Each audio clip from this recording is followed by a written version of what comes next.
Salut à tous, on se retrouve pour une émission spéciale tennis et cyclisme. Avec moi aujourd'hui pour m'accompagner Enzo Buenanana. Salut Enzo. Salut Lucas, salut à tous, très heureux de vous retrouver pour une nouvelle vidéo, une nouvelle playlist. Enzo, chroniqueur multisport ici à l'After Game, il fait tout, il fait tout.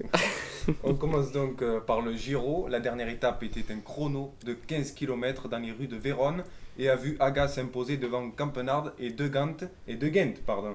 Le premier favori est Nibali à 23 secondes du vainqueur. Enzo, penses-tu que le Giro a été à la hauteur des attentes espérées, pardon? Non, pour moi non, parce que y avait des favoris qui sortaient de la tête de l'eau, on va dire, avec Roglic, Primoz Roglic, qui avait réalisé un début de saison aussi très important. L'année dernière, le Tour de France avec Roglic, il a été une surprise. Il a concurrencé les Thomas, les Froome, même si Froome était un peu en dessous, mais il a concurrencé tous ces coureurs. Après, il y a bien sûr Nibali qui était sur ses terres, l'Italien, le requin de Messine. Donc il y avait Nibali, il y avait, comme je l'ai dit, il y avait Roglic, il y avait bien entendu Carapaz qui a été une surprise et qui a été maillot rose jusqu'au bout et qui a été vainqueur de ce Giro, de cette édition 2019. Et après, il y a eu quelques déceptions pour moi, quelques déceptions.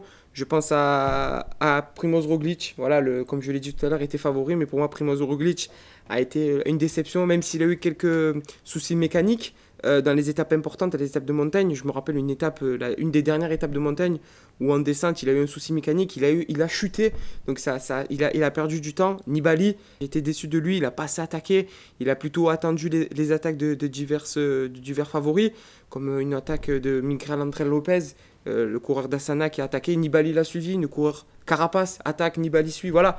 Moi je veux qu'il y ait des attaques, je veux pas que les favoris attendent les attaques des autres coureurs pour voir un beau Giro, voilà, pour voir un beau Giro, même s'il n'y a pas beaucoup eu d'étapes de montagne, seulement 6 étapes de montagne, voilà, donc j'étais assez déçu de ce Giro, et voilà, Carapaz a été le vainqueur de ce Giro, mérité, et après on attend bien sûr sur les autres étapes, les autres grands tours. Et pour toi, la lutte entre les favoris a-t-elle eu lieu?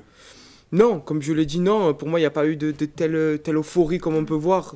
Des attaques, des descentes où il y a des attaques. Je me rappelle de Froome en 2016, quand il avait attaqué sur le Tour de France en descente, nous avait fait vivre quelque chose d'extraordinaire sur le lac de Pérol. Voilà, des trucs comme ça. Voilà, c'est ça qu'on attend d'un grand tour. Il n'y en a que 3. La Volta en Espagne, le Tour de France en France et le Giro en Italie. Voilà, on veut des choses comme ça, on veut des attaques, on veut pas des oreillettes. Voilà, le souci du vélo maintenant, c'est les oreillettes. Le jeu des oreillettes tue un peu la beauté du vélo.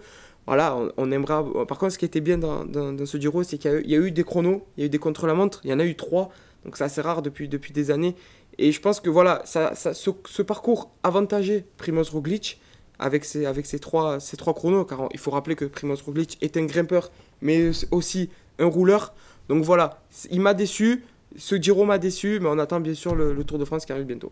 Et les Français ont-ils été présents sur ce Tour d'Italie? Alors, on va dire oui. Je pense que les Français ont été présents avec la victoire de Nance Peters, le coureur AG2R, qui a remporté une magnifique étape. Le Français, Madaous, 13e, même s'il était à plus de 22 minutes du grand gagnant, voilà, c'est de bon augure pour la suite, car il disputait son premier grand tour. Et je pense au sprinter, bien sûr, Arnaud Démare, qui a réalisé un Giro en demi-teinte. Il a été leader du maillot cyclamen, le maillot par points. Voilà, il a perdu sur la dernière étape au sprint. Avant l'étape, il avait 13 points d'avance et il se retrouve avec 13 points de retard après cette étape. Voilà, aussi, il faut remettre en cause aussi la stratégie de la type Groupama FDJ, qui a plutôt préféré attendre les échappées et au dernier moment les rattraper pour au final se faire avoir par Pascal Ackermann, qui a porté le maillot cyclamen jusqu'à la fin du Giro et qui l'a remporté. Mais par contre, le point positif, c'est que Arnaud Démare a terminé le Giro, à contrario du Tour de France de l'année dernière. Ok. Une grande échéance arrive dimanche avec le critérium du Dauphiné. Enzo, qui sont les favoris de cette course? Alors il y en a plusieurs, on attend bien sûr après la confirmation des équipes, mais pour l'instant les favoris qui ressortent, il y a l'Irlandais, Dan Martin, qui d'année en année nous surprend. Au début, on pensait que c'était juste un puncher au lieu d'être un grimpeur qui pouvait potentiellement remporter de grands tours. Voilà, il nous surprend d'année en année. L'année dernière, il a réalisé un très beau Tour de France.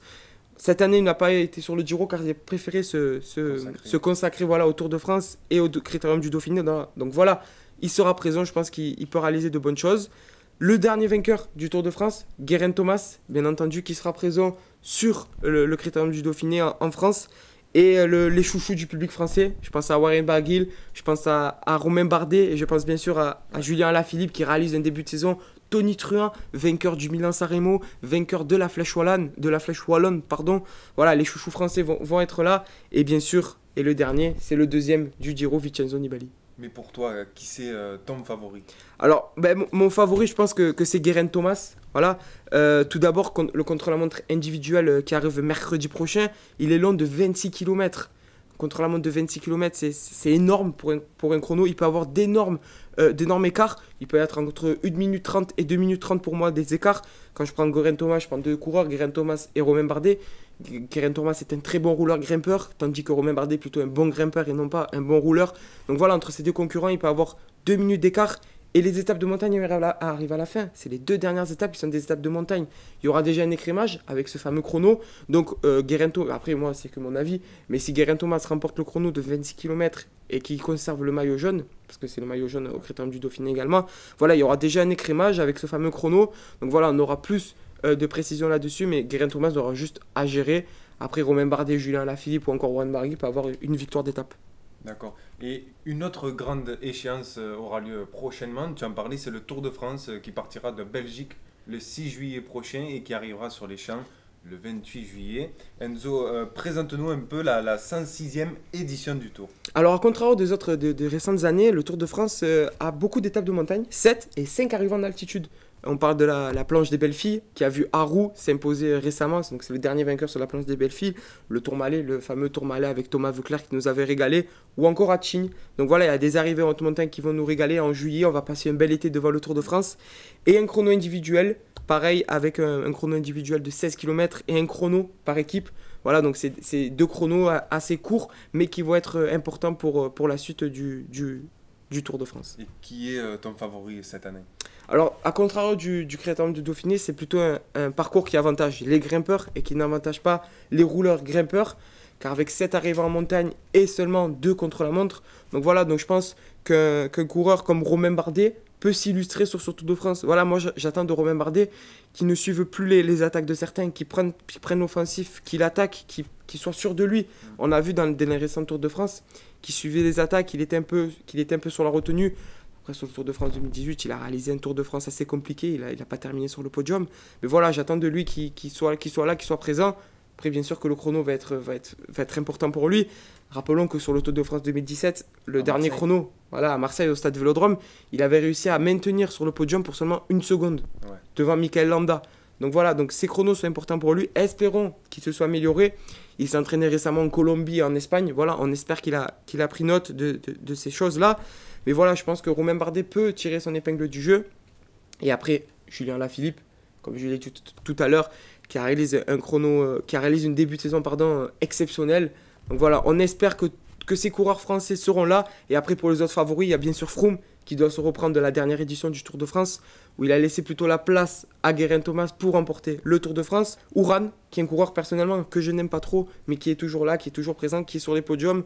C'est un coureur qui n'attaque pas tellement, qui atteint les offensives des autres, qui est plutôt sur la défensive au lieu d'être plutôt sur l'attaque. Tom Dumoulin, qui a abandonné sur le Giro, voilà, après une terrible chute au début du Giro. Il doit se relever, il doit essayer de faire mieux sur le Tour de France. Et un autre Colombien, après je te laisserai la parole Lucas, un autre Colombien, Nairo Quintana, qui déçoit d'année en année. On attendait beaucoup de lui, c'est un espoir du cyclisme colombien. Et il nous a déçus, je parle du Tour de France, il nous a déçus sur le Tour de France.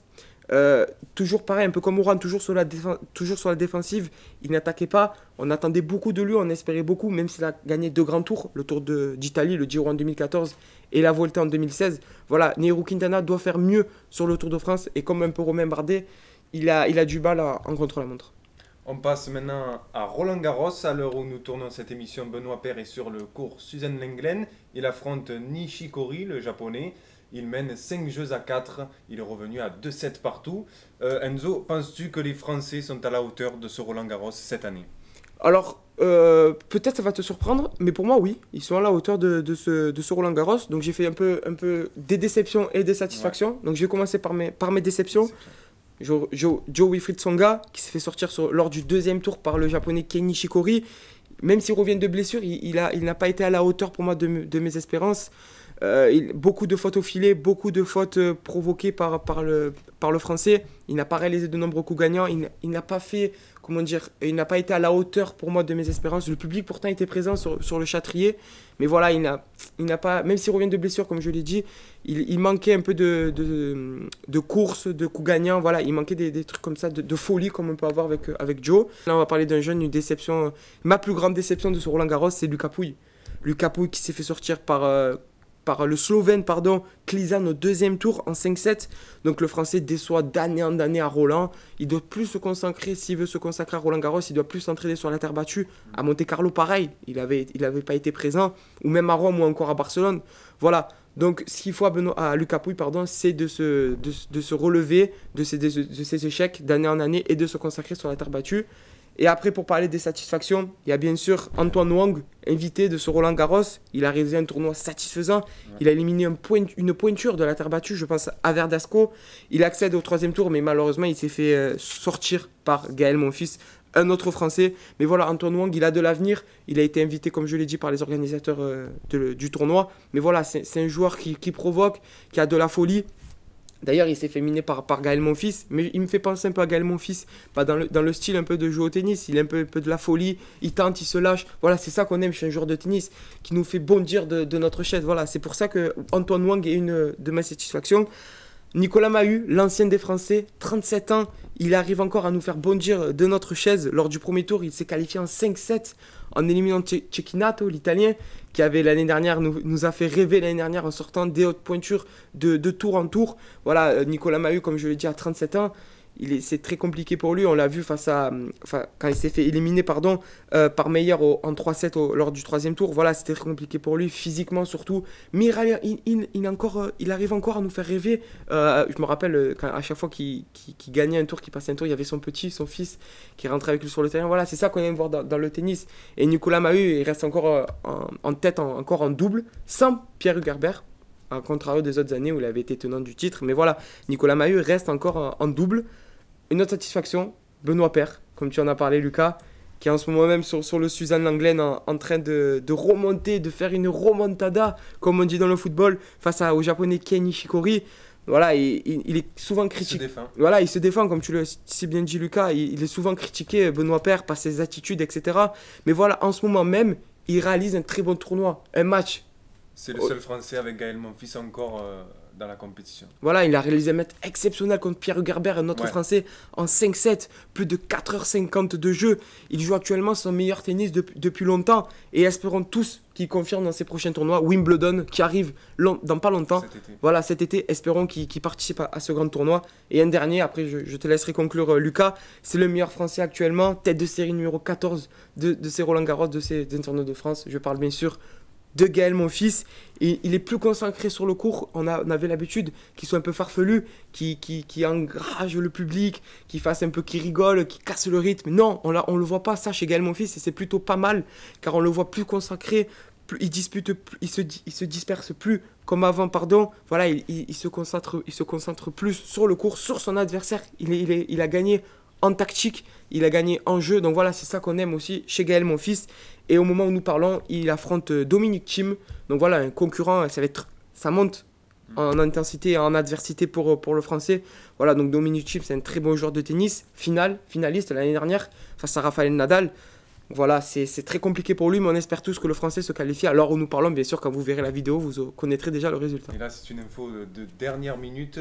5 jeux partout pour le match Benoît Paire et Nishikori sur le cours Suzanne Lenglen. Beaucoup de monde à Paris cet après-midi plutôt.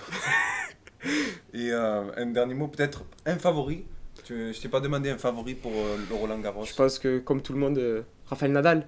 Bien entendu, l'Espagnol qui est exceptionnel sur terre battue. Je pense qu'on n'a jamais vu un joueur aussi fort sur terre battue. Il arrive à nous sortir des coups gagnants exceptionnels. Et ce qu'on aime chez ce joueur, c'est qu'il a un professionnalisme exemplaire. Qu'il affronte un joueur de 200, 300e mondial. Il est toujours la même concentration. Il a toujours les mêmes tics. La double serviette, la petite nettoyer la ligne. Voilà, mais il a toujours ces mêmes tics. Il est toujours concentré sur son adversaire. Rappelons que Rafa a été compliqué pour lui ces derniers jours sur terre battue, à Rome ou même encore à Madrid, chez lui. voilà, face à Tsitsipas. Tsitsipas qui Voilà, arrive en finale face à Djokovic. à Djokovic. Voilà, Tsitsipas a réalisé, parlons de Tsitsipas, qui a réalisé un match Quel fabuleux face à Wawrinka. Stan Wawrinka, pour moi, c'est un des joueurs les meilleurs du circuit, un des plus respectés. Il est respectable, Stan Wawrinka, The Man, comme on le surnomme, en plus de 5 heures de jeu. 5 heures de jeu. Voilà, 5 heures de jeu, 5-7, exceptionnel. Ces deux joueurs, le grec et le suisse, nous ont fait rêver sur le Suzanne Lenglen.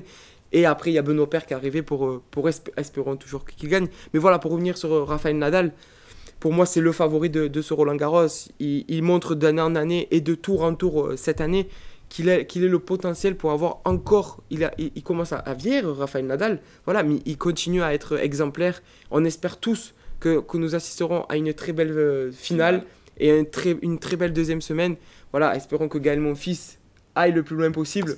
Espérons, voilà. Ça fait longtemps qu'on n'a pas vu un Français, le dernier. Yannick Noah qui a remporté le Roland-Garros. Mais voilà, c'est de bon augure pour la suite pour les Français. Antoine Wang, Ben Chetrip aussi qui a réalisé une très bonne saison. Voilà, un très bon tournoi. Mais voilà, pour moi, c'est Rafael Nadal. Et j'espère qu'il sera face à un Français, Gaël Monfils. Mais bon, très compliqué. On verra, on suivra ça de très près. Et merci Enzo. Merci à toi Lucas de m'avoir accompagné pour cette vidéo. Espérons que ça vous a plu. Voilà, on a décidé de changer. Voilà, j'aime le vélo et j'aime le tennis. J'ai décidé de vous faire partager mes deux passions. On se diversifie un peu, nos vidéos traitent un peu tous les sports. Merci à tous de nous avoir suivis. Merci à vous. On se dit à la prochaine et n'hésitez pas à réagir, à laisser un commentaire. On est très très attentifs. À la prochaine, merci. Ciao. Ciao, ciao, merci.